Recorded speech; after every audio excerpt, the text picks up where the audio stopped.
Hey guys, I hope you're doing well. If you ever keep an eye on your irrigation system, a lot of people don't because they run at night. It's very good to do periodic walkthroughs of your system. And something that we see happen all the time is that maybe you've got a spray nozzle that's out in your turf. It's not a rotor, it's actually going to spray, right? And what they are is it's a pop-up. This is called a 12 pop, and then most people have 4 pops as well. These are buried underground. They sit flush with the ground. When the system comes on, the whole head pops up out of the ground.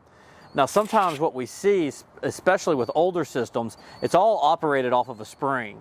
And what will happen is that a system that gets used a lot, or if it was a cheaper system, or if it's just an old system, what will happen is instead of popping up to full 12 inches, maybe it only pops up like 4 to 6 inches. And where you get problems with that is that you'll start to get hot spots because the system was designed for this to come all the way up and it's going to spray and reach. Well, if it doesn't come up all the way, it's not going to reach as far. You're not going to get the coverage you're supposed to have, and it's just going to cause a whole other problem. Sometimes you can just replace the spring. Sometimes you got to replace the whole head.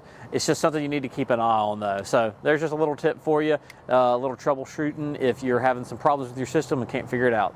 If you got any questions, let us know. We look forward to hearing from you.